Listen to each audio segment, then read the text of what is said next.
everybody, and welcome to today's podcast. My guest today is Chris Hawker. So, Chris is somebody that came into my world about 7 years ago. We experienced a transformational leadership program back in like 2014. And, going into it, we were both coming with the context of being open to possibilities and being enrolled by the same person. In this case, it was Lewis Howes, who was a mutual friend. I was obviously working with Lewis at the time on the Sports Networker property, which was sports recruiting. And Chris was actually a mentor of Lewis's as he was going through his own journey of college and then coming out and having his injury and no longer becoming an athlete. And he really turned to Chris for some guidance, especially in the business world, because Chris has had a wealth of experience with numerous businesses. He's, self-proclaimed as having adult ADHD in the sense that he always wants to be trying new things and doing creative stuff. And it's really his superpower. So Lewis used to go to these events and trade shows and stuff with Chris. And I think they even invented a product together. Well, I'll have to ask him that at another time. I didn't get into it on this episode, but anyways, Chris was somebody that I wanted to bring to you and introduce you to because I still remember a moment in this training that we went through together. It was on day 3, and I saw this guy who I kind of knew, and we were spending a lot of time together staying at Lewis's place going through this experience. But he showed up one day with just extreme ultimate vulnerability and this feeling of complete transformation. I saw this in front of my eyes and I was like, whoa, what did he just experience or feel or see or hear that I'm missing, And I'm not going to lie, there was moments, and we talked about it on this interview, where I was judging myself saying I'm not having that same experience. What's wrong with me? Am I not smart enough? Should I even be in this room?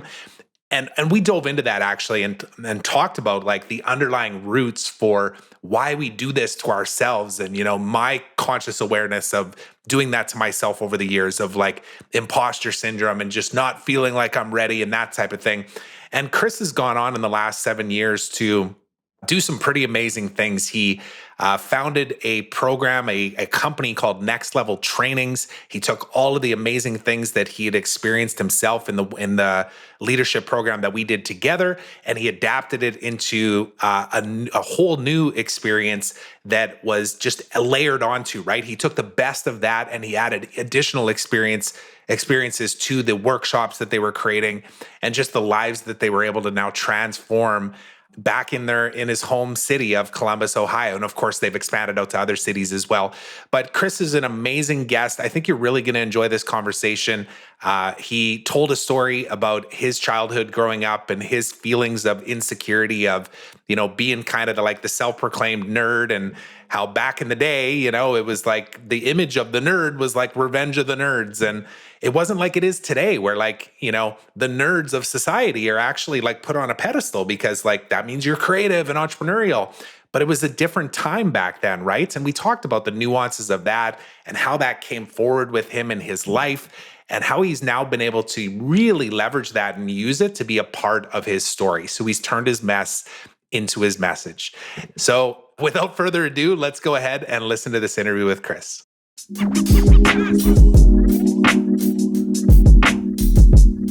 All right, welcome to the Trevor Turnbull Show, Mr. Chris Hawker. It's so good to see you again, buddy. Thank you so much for doing this with me. You're so welcome. Thanks for having me. It's great to be here. Yeah, absolutely. So we were talking a little bit before we hit the switch here and went live, just about the context of why I've put together this podcast and ultimately what is driving me to have these conversations. And I'll just say this statement. So I actually came across this quote recently from Brené Brown, where she says, "One day you will tell your story of how you overcame what you went through, and it will be somebody else's survival guide."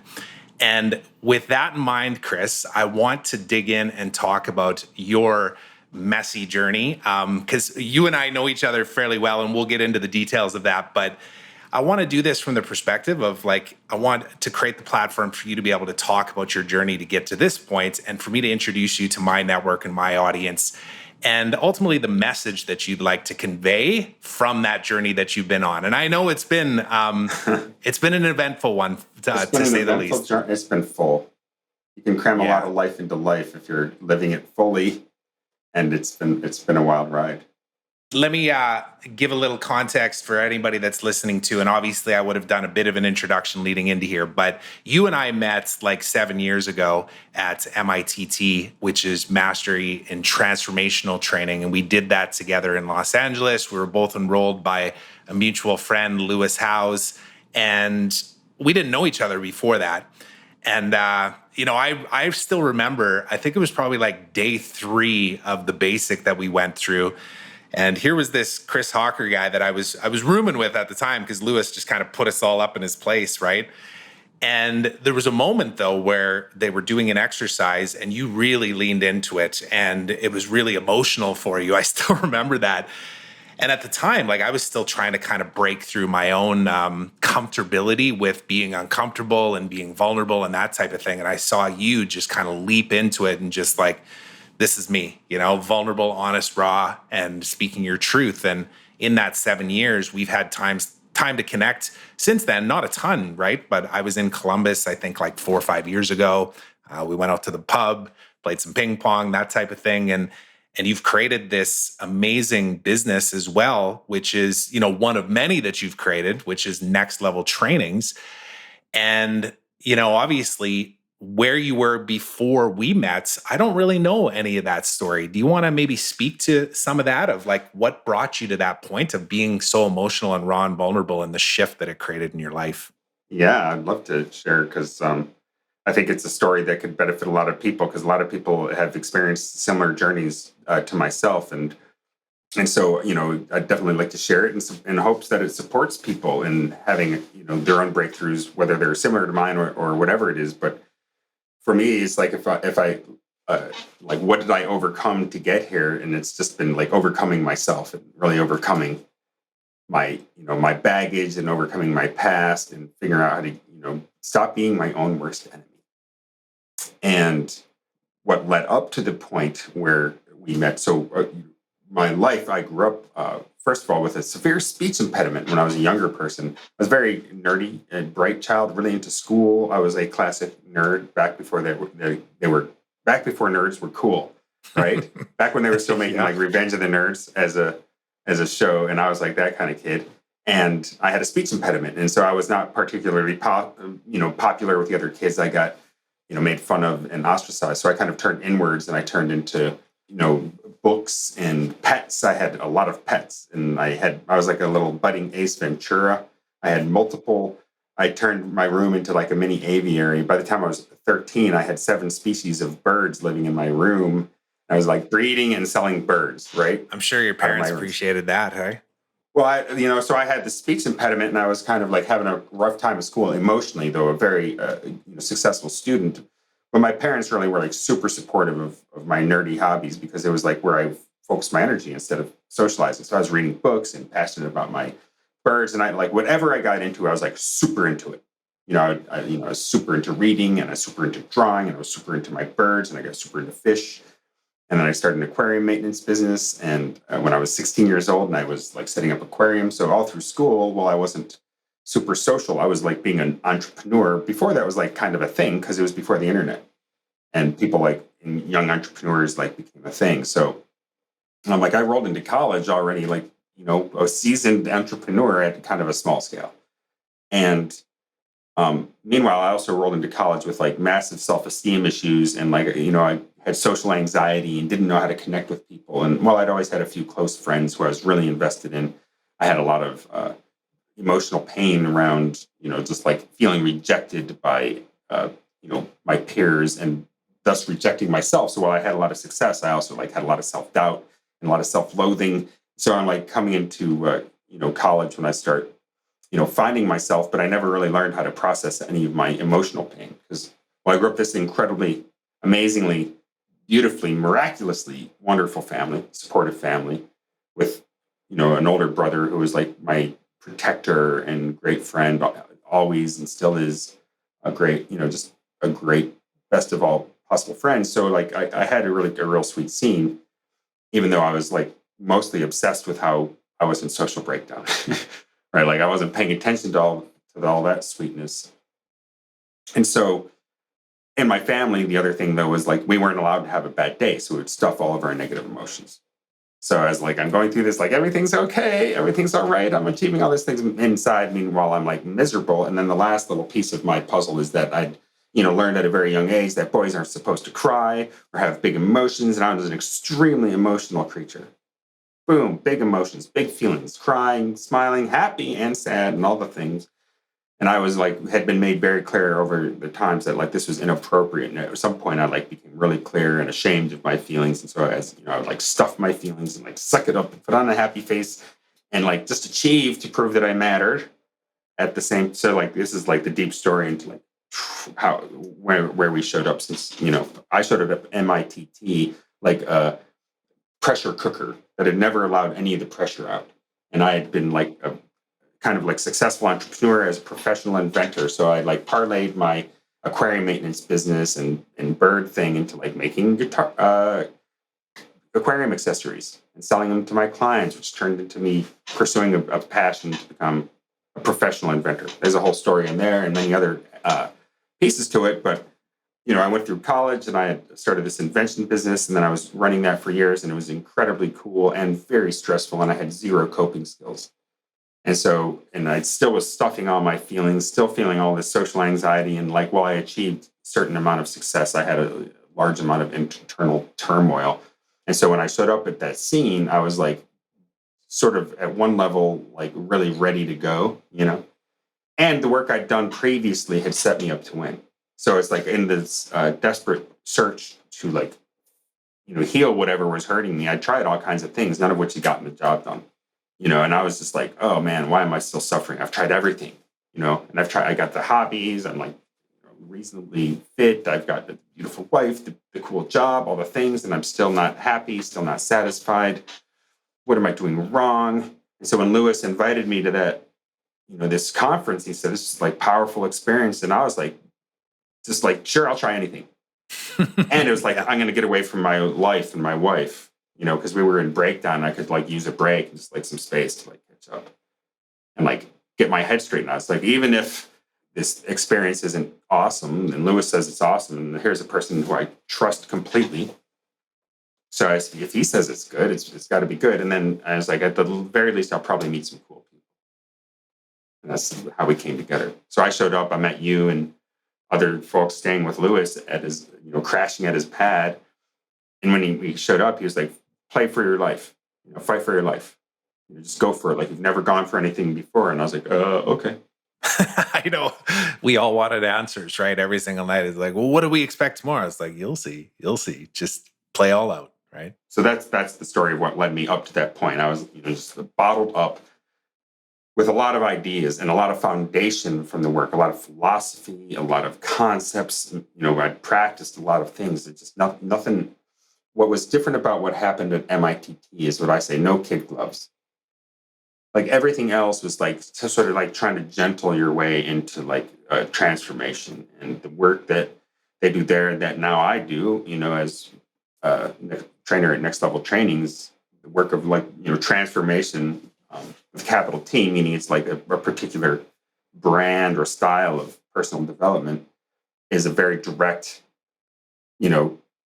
powerful, interruptive technique that's like, for people who are ready to go at that level, right? It's like the opposite of therapy, which is like for people who are, if you think about physical therapy, it's like someone's hurt and they need to be, you need to be gentle with them. You don't go to the gym and you got a trainer going harder, harder, But here, it was just like, it was like, go, go, go, go, go. And I went. And then suddenly I broke through something popped open. And that's what you witnessed. It was a moment where something like, I was like, finally, like something just broke loose, and all this, 30 years of shame and every negative emotion I'd ever never experienced fully came out in like 45 minutes. Yeah, it was. I think that was probably one of the aspects that I took away from that experience too, is that the experiences that I was witnessing other people go through were breakthroughs for myself too, right? And it was like, as a part of the journey, I still remember, there was a few elements to what we went through as an experience together, and I showed up to kind of like the third version of that when we started our 4 month journey. And I remember Alicia Dunhams, who was also with us in that journey too.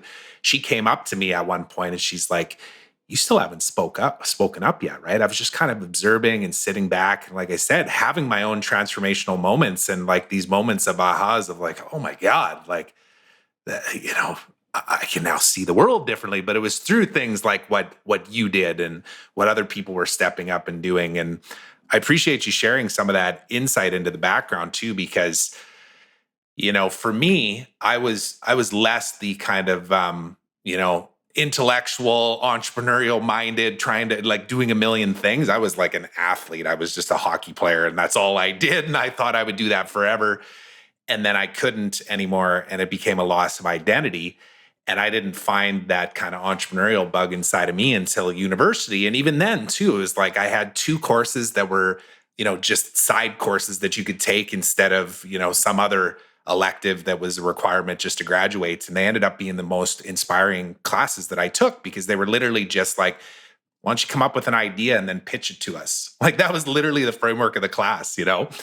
And I know when you and I met, because I didn't even know much about your business or your background or anything until I came to Columbus, and you took me on a tour even inside of the office that you have. And he's like, and here's our 3D printing machine, and here's this new thing we just launched on Kickstarter, and here's this other thing that we're helping them get funding for, and finding batteries that will last longer, and all these things. And I was just like, whoa, this is such cool stuff, right? I'm like, who thinks like this? So anyways, there was just so much intrigue as to like, who is this guy? And I'm just so glad that we're reconnected here again and having these kind of conversations.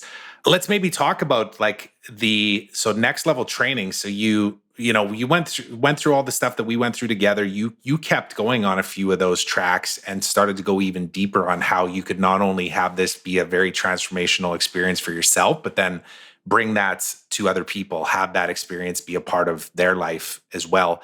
And I ended up enrolling a couple of people, I was telling you, into your program, into your next level trainings. And this was a number of years ago now. But what do you think from your past experiences enabled you to be a trainer that can actually create these kind of experiences for other people? What is it about your past, your messy journey, that brought you to the point to be a valid, like, transformational trainer?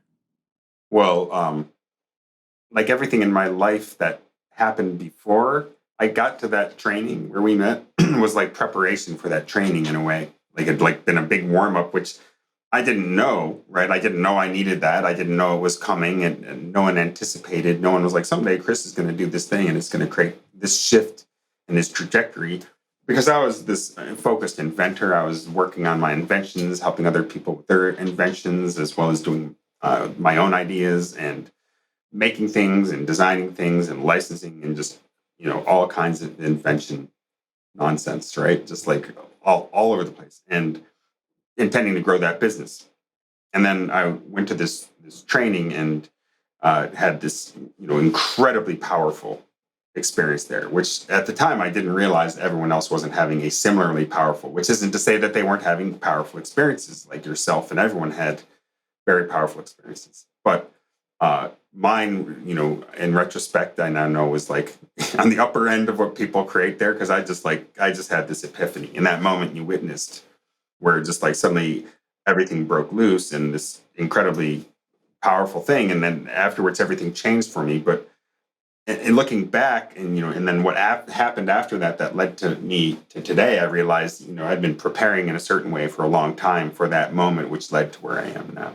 And It was so, an unlock for you almost, right? It was just like permission to move forward, Chris. You've got well, this. there were all these like threads of my life, and then suddenly they all like came together whoosh, in this one thing, and then created this incredibly powerful momentum. So the threads were, I'd grown up with the speech impediment and had this, very low self-esteem.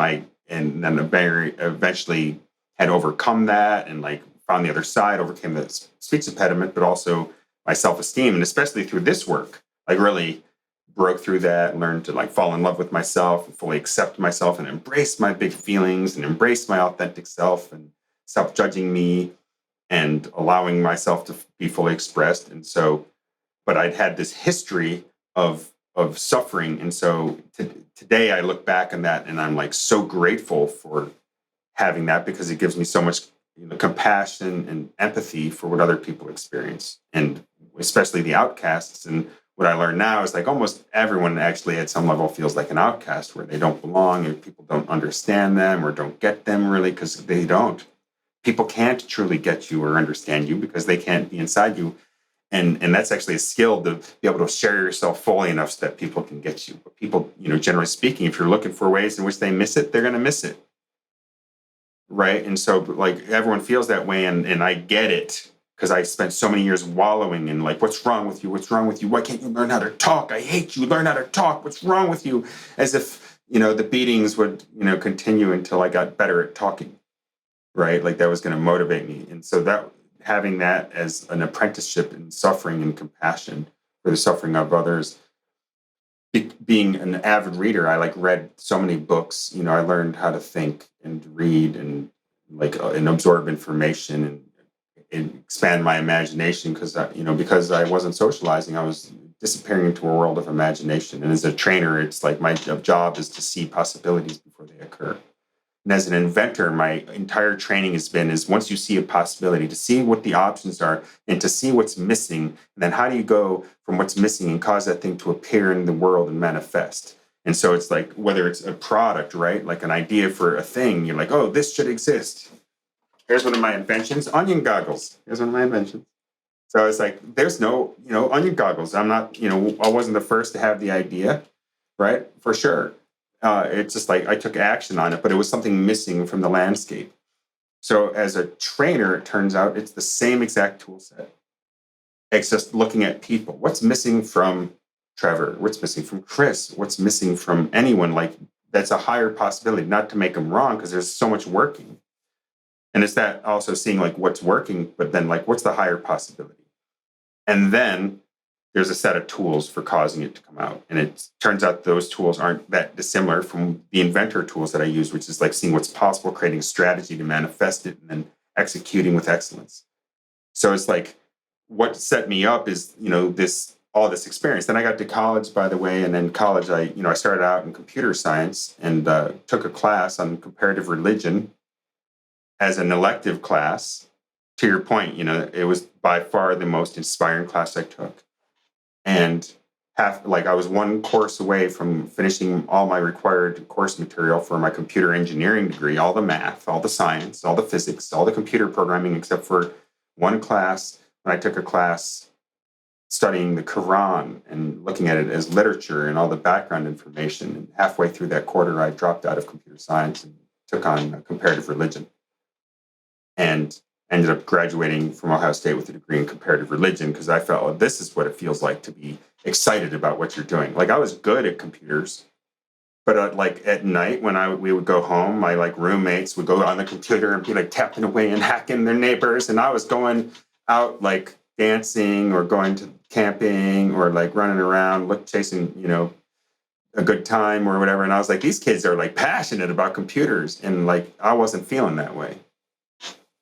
So the comparative religion degree, last big theme though, is like learning how to rigorously see the world through the eyes of the others in a non-judgmental way, and just like profound mentorship from a beautiful mind, Lindsay Jones, who is just like a person who shaped minds, and just passed away from pancreatic cancer earlier this year, unfortunately. Great loss, but so like just the shifting of my perspective on the power of our minds that occurred there. So like a lot of things came together, and then I showed up at this training with all this background, plus a strong desire to, heal. And then like I had that cataclysmic event, and then suddenly I became like so excited about the possibilities here. And then to your point, I kept going. It didn't stop. So that's how.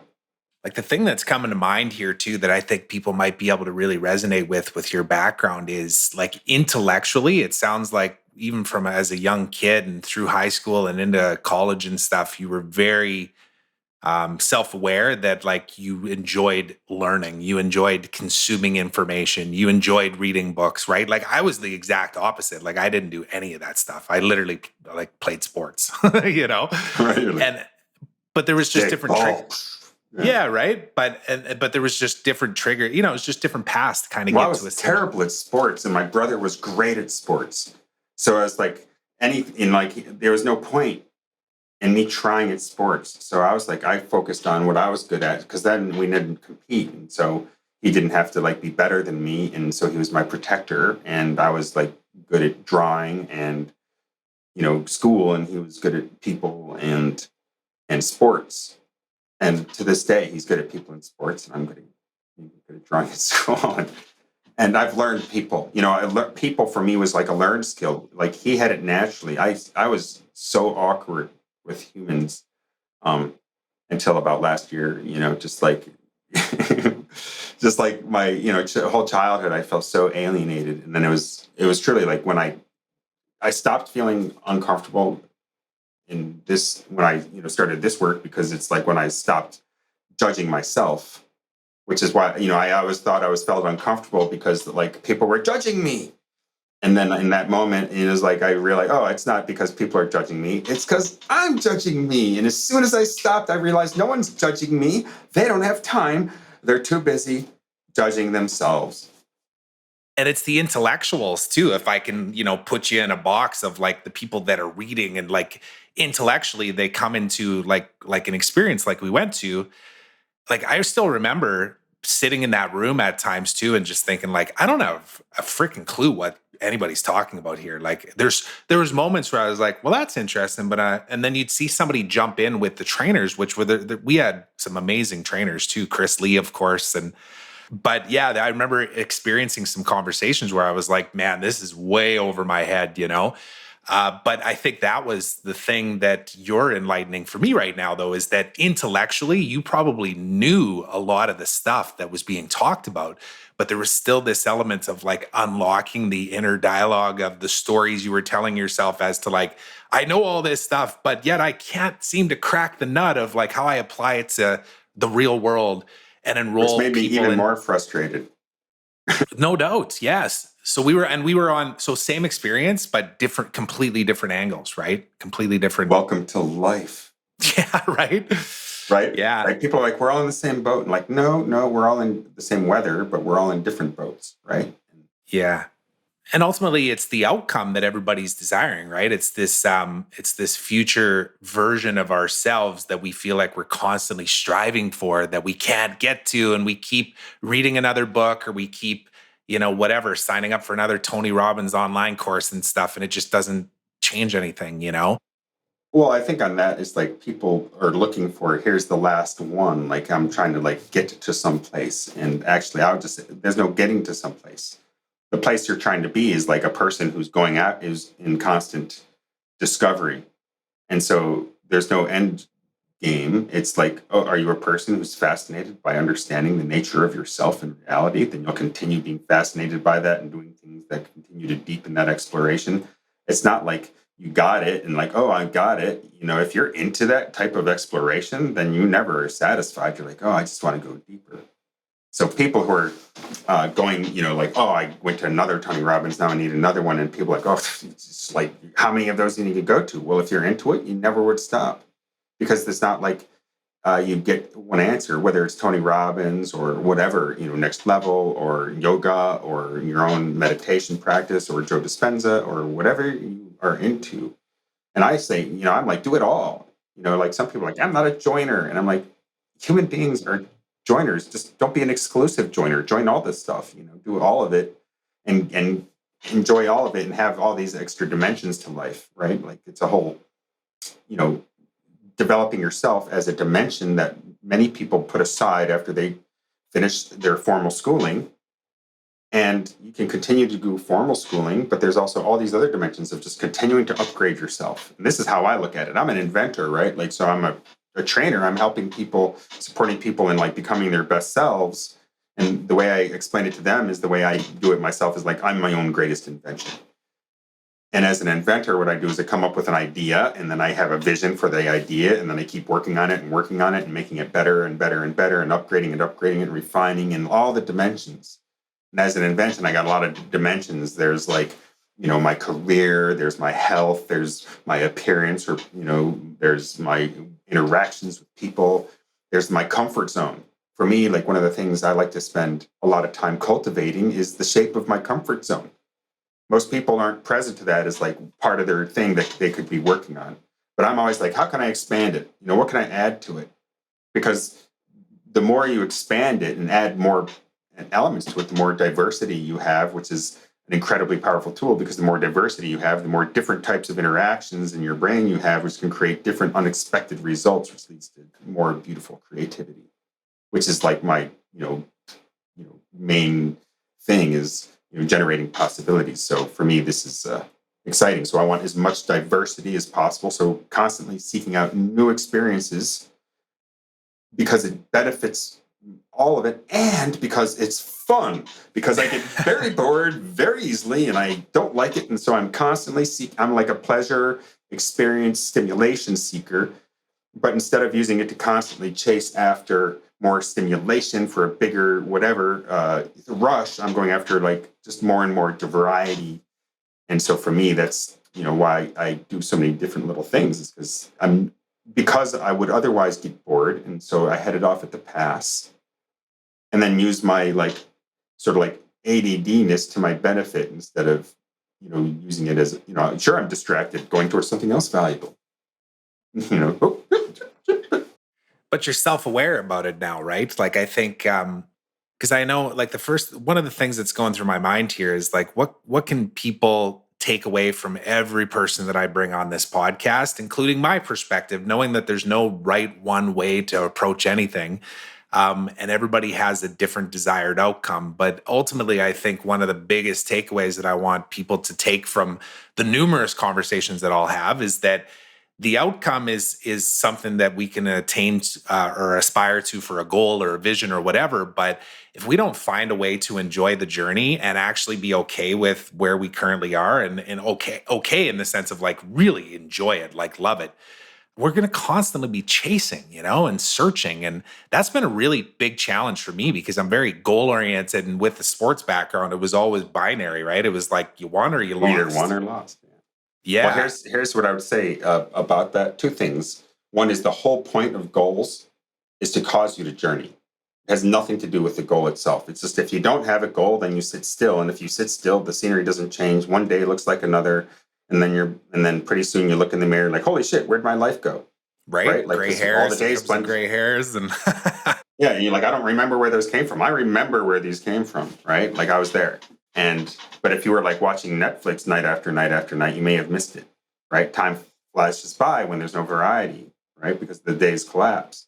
So having the goal gets you moving. And once you're moving, you can change course. But if you change course without moving, right, you can't steer a parked car. So like if you have the goal, though, now you're like moving forward, you can always like, oh, maybe not that and this instead. Now you're seeing the scenery. And that keeps you moving in life. Then you hit that goal, and that's just the next goal. So yeah, having goals is great, but it's just a milepost along a journey. And so like shifting goals as opposed to being the point, they're just really something to drag you forward. And then on that note, though, even deeper. This came from a cartoon I saw the other day, a Zen cartoon, and it showed a little dragon riding on the back of Big Panda. And little dragon says to Big Panda, or Big Panda says to little dragon, rather, little dragon, is it the journey or the destination? And little dragon thinks for a second, and he said, it's the company. And for me, that's, who are you sharing it with? Like our experiences almost become real the moment we share them with other people and people we love. And so like, who cares if you're successful in every way conceivable until you have someone, until I call my mom and brag to my mom, an achievement's not real. Until I celebrate with my wife and my son, like who cares? It's like, yay! Who can I call? Right? And it's like, okay, what's the real point? Is to have stuff to celebrate with and do with your friends. That's what it's, turned into for me, growing up feeling like outcast. Now, like what motivates me today is the opportunity to really like be with people and connect with people. And so what, as I still invent stuff, but, getting into the work of transformation really drew me, because suddenly it's like, oh, I can have like a whole element of my career devoted just like being with people and supporting them and seeing this kind of cool stuff, which opens up new possibilities for them, because it's stuff that like opened up whole new vistas for me. And the cool thing is, it's not actually that intellectually challenging. Like you may have at the time thought that the concepts and the training were over your head, which they're not, and you're much brighter than you gave yourself credit for. That of was the course. story I was telling Yeah. myself. And the cool thing about all this stuff is, at the end of the day, you don't even have to understand it. If you do the work, it works. It's like you don't have to understand how push-ups are making you stronger. Mm. But if you do a push-up, you get stronger. You can even you can hate, you can even disagree with or not believe in push-ups. I don't believe in push-ups. Yeah. Okay, please continue to do them and you'll get stronger anyway. So much good stuff in that little last bit you were talking about there. And there's a whole bunch of topics that you are bringing up here that I feel like we might have to do some spin-off interviews about. But I do want to get into what I do with every single guest that I have on, which is the power of one lightning round. So I'm going to ask you a handful of questions here, and they don't have to be one-word answers, but they can be, concise, minute or two type thing, response, whatever comes to mind. Sound good? All right, so here we go. So first one is, who is one person or mentor that has been the most influential in your life all time? All time. If you can pinpoint one person. Yeah, I mean, my father, for sure. I mean, my parents, it's like hard to pin it on one, really. My parents, I say my father first because he was like in some ways, my business mentor, and I modeled myself after him as my role model in many ways of how I approach life. So when I look at who I be in the world, I see so much of who my father is and the way he tries to be, and like striving to be a good person and always trying to do my very best. And, like at my heart is like hawkers never quit. And then that's like my father.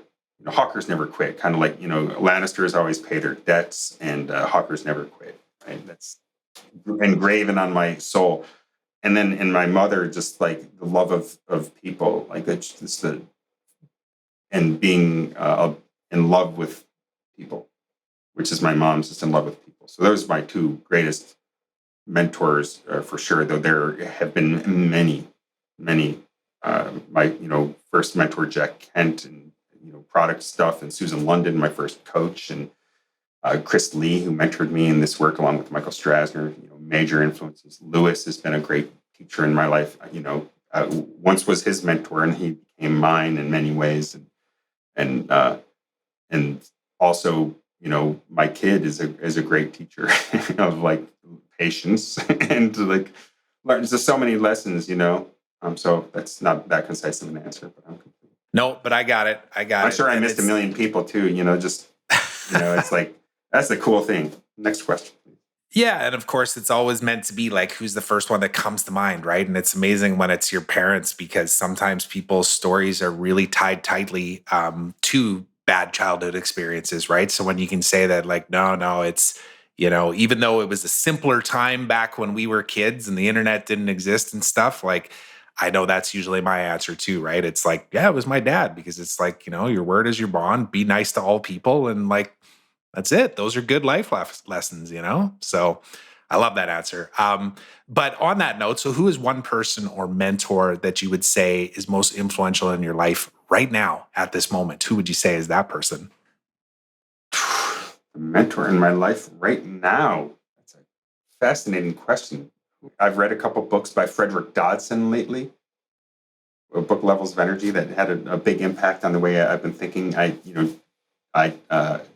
Looking beyond, like, my wife, Summer Ronaldo, is like rising up in a way right now, like just, Summer, and she's just been like stepping up in a huge way in her life right now. And that's been super inspiring. And then like Joe Dispenza, I went to a Joe Dispenza workshop right before the pandemic. That was, yeah. I mean, that's aces, people. That's aces, not to be missed. Love it. Love it. Yeah, no, it gives me insight into future conversations we'll have then too, because I've been deep diving into the whole idea of energy and stuff that I've long thought as really woo woo. This whole, quantum physics and like just things that, third level of dimension, fourth level, fifth level. Like there's a lot of things that I've just always thought, like, yeah, okay. I can't control that. So therefore, and I can't see it. So I'm not going to believe it to be true. But I'm very much with you on that. I've gotten to it's like what's true is much less valuable of a question than what's useful. Like, can you use it in a way that creates something valuable? And if that's way more important to me than what's the factual truth. Well, congratulations, you're right about something, and so what? You can be right, or you can use this tool that has value. Being right is a hollow victory. Well, I'm very self aware of the fact that it's very much my ego that speaks from that place most of the time when I'm trying to like validate something to be true. It's Right. like You're like, you're, my you're version of asking, events. yeah, it's like you're approaching this the wrong way. You're asking the wrong questions. Just give in to the process, right? What is one philanthropic cause that means the most to you and why? Is there anything in particular?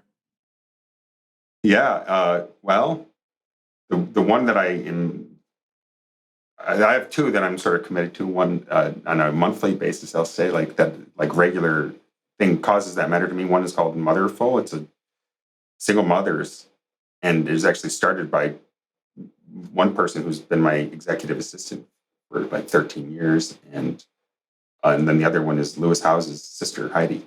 Actually, just coincidentally, they're friends. They started together Motherful, and they're both single mothers, and it is a collective of people of single mothers helping each other out, and they are doing big things, and that is very, very, very inspiring and very cool.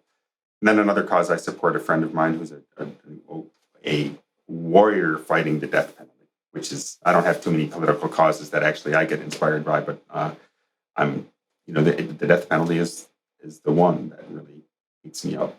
So Wow, since you asked, interesting. Yeah, Heidi. Well, there's a flash from the past. I I actually know, like when crazy. Lewis and I were working together. Heidi was working with me back in those days. It's like 2011.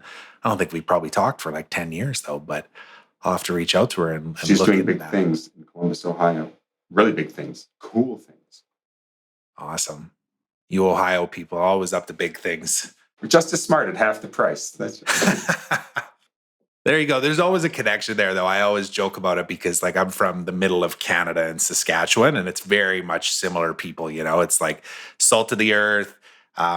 Grew up knowing the value of hard work. Most of your sports teams were not very good, but yet you stuck by them. And then I'm a eventually Buckeye, and we're champions. Not that I well, take there you personal go. credit Yeah. for that, or but I do allow myself to feel good about it because why not? Exactly. That's what I was just gonna say. Actually, is like eventually they are really good. Yeah. Actually, Well, probably Buckeyes have been good I never forever. allow myself to feel bad about it, but I do allow myself to feel good about it. It's fun. Yes. What is one thing that you are most grateful for right now? My health, Mm. you know, it's just like so present to how important it is. Without your health, you have nothing really. Because if you completely lose your health, you're dead, and there's no possibilities there. And so I'm just really clear all the time that it's not always there, and when it's not, you miss it. So don't take it for granted. And so I spend a lot of not outrageous amounts, but significant amounts of time and energy taking care of myself because I really am present to the prices of not, and I enjoy being alive every second of it. Having a good There's time. something to be said about it, right? Yeah, no, it's And great. it does take on a different perspective too. I know before I had kids, I had a different reflection on health. Health was more about like the way that I look and all that kind of stuff. But now it's like, how do I show up every single day to be the greatest version of myself so that in 20 years that when my kids want to go surfing with me, I can, you know? So that's a big driver for me of the health side of Plus, things. you're living in this, and it feels bad when it's not working right. Like physically, it's unpleasant. And so I'm resistant to negative physical sensations. So I do things to try to avoid them in the future. What is one thing you are most curious about and exploring deeper? I'll ask the inventor. It's probably a million things that come into mind. Yeah, I'm doing all kinds of things all the time. What am I most curious about? Consciousness right now. Consciousness, understanding the nature of my consciousness, because what I'm clear about is we experience everything we experience through the lens of our consciousness. And so as we understand this lens that is in fact turns out to be equal to our life, and we learn how to, then we actually become powerful in our lives. Like if we can manage the lens, we manage reality. And so the deeper I understand it, the theoretically, the more effective I am in navigating actual reality. And on top of that, it's just very, very fascinating, because it's like, that's the kind of stuff that I can really spend a lot of time thinking about and never gets old. It's really interesting because it's like about you, right? Like, who am I? Really? What's going on there? And like trying to get behind the thoughts and like And go down that path forever, which is I recently read the book How to Change Your Mind by Michael Pollan, which has some great stuff on consciousness towards the end. Really fascinating. It's about how they're using psychedelics to treat fear of death and things like this in patients who are dying, but it gets into like the nature of consciousness itself as he's trying to explain their understanding of how this works and why it works. And it just can't help but get quite interesting. Like it's trippy. Yeah. Well, that's interesting you say that, because like I think 4 interviews ago we talked for a good like 30 minutes about ayahuasca and mind altering drugs and just the social acceptance of these things, where it might have been taboo to even talk about it in the past. Now it's like, no, there's like like deep scientific research being done on this stuff now. That's like, it's I met overcoming a all guy those the other day. stigmas. That's his job. And he works for like John Hopkins. And for John Hopkins, he's researching psychedelics. Yeah. I'm on board with you on that one. I'm definitely curious about that too.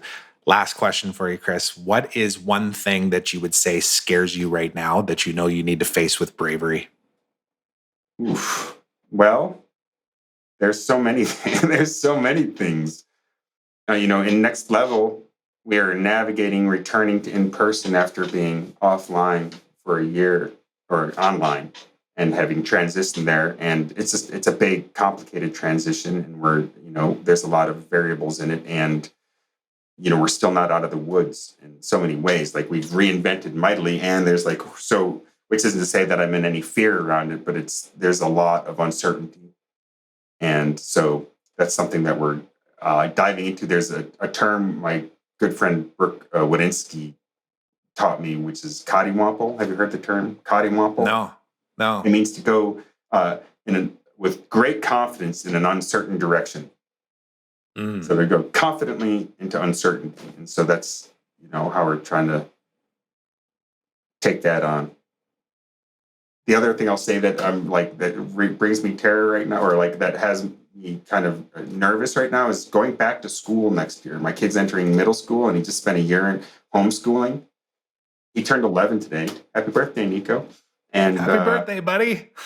But I'm like, it's in the back of my mind. I'm like, ooh, what's it going to be like next year? As I look, when you asked the question, that's the other thing that popped up for me. I'm a little nervous about it, because it's like, oof, how's that going to be? He's used to like a certain amount of freedom now, and middle school is a whole shift. School has been a challenge, for Nico. When I was in school, it was a challenge for me as well for different reasons. But I'm, like, as a parent, you want your kids to not have struggles, and it's, this is, parenting is such a great teacher, because you have high stakes and almost no control. Right. I know. It's just like, So that's what I get to be brave about. Love it. Yeah. And just so you know, those last 3 questions about what are you grateful for, what are you curious about, and what do you know you need to face with bravery, it's another theme that I've grounded myself in doing this, because I know that my kids although they're 3 and 4 right now and they're not listening to this, at some point in the future they will. And I want them to always think about it in that order as well, too, is like just be grateful, first of all. Never lose curiosity as to like questioning things of like, why is a certain thing the way that it is? Just constantly be curious about things. And then also like just the bravery side is like to just be real about the fact that like we have these moments where we fear the unknown. And yet when we look back, and I know you can attest to this more than anybody, and even in the trainings that you've done, usually we create the fear and elevate it to a level that's usually not even necessary. It's kind of like internally built, you know? But to just say that, like, hey, we all face these things. And sometimes you just got to leap off and just know that you're going to land in deep enough water and that you'll be able to swim. Yeah, that you'll be able to swim, right? That's Yeah. the thing. It's I've learned to trust myself because I haven't died yet. Right? Like there's been so many moments in the past where before I did this work, I freaked myself out a lot, and I was just bottled up stress, and I was having major health breakdowns and all that because I was just so much stress. And but then when I reflect back on it, all the situations that I was so terrified of, every single one of them turned out okay. And I had this like flash of realization, like, wow, I could have had all those same experiences and skipped the horrible fear. Just skipped it. Just assumed it was going to work out okay because in the end it did. And I could have like spared myself like 100 false deaths, right? I died like 100 times without ever dying, like, oh God. And it's still something I have to work on, cough, you're like, COVID, Right. lung cancer. You're like, no, actually pollen probably, so but your brain always goes to these worst case scenarios. Yeah. I used to torture myself with them regularly. And now I've learned to just trust the process or to remind myself to, I don't always immediately go there. And that's like the nature of this work. It doesn't make you like perfect by any means. It makes you, but it gives you some tools. Like when you're doing that, you can catch it. And you go, oh, wait a second. I don't have to like freak out here. I can remind myself that it worked out all the other times. And then, save it for the time when things actually go haywire and not could have. When the lion is actually chasing you, not when you're making it to believe it to be true and it's not actually there. Right. To use I think that's a Dispenza kind of analogy. I think a few people use that one, but yeah, Chris, I just want to acknowledge you for all of the work that you're doing right now and obviously the journey that's brought you to this point. And I'm just grateful for the fact that we're reconnected here again, too, because obviously, life gets busy and you lose contact and stuff. And, you're a person that came into my life exactly when I needed it. And now we're reconnecting again because of that exact same thing. We don't even know where it's going to take us, and there's a lot more that I feel like we can go deeper on with this, but we'll book another one because my intent too is not to have like, let's do an interview and then never talk again. It's like, no, let's do a series. Like maybe we'll book another one in a couple of months from now and we'll go deeper on a topic or something. So thank you so much for being here and doing this. Do you want to maybe let people know where they can connect with you or they can find out more about next level trainings, all that kind of stuff? Sure, yeah. Nextleveltrainings.com. Next level trainings with an S. With an S on the end, right? S. Yeah. I made that mistake a few times. Yeah. S on the end. Yeah.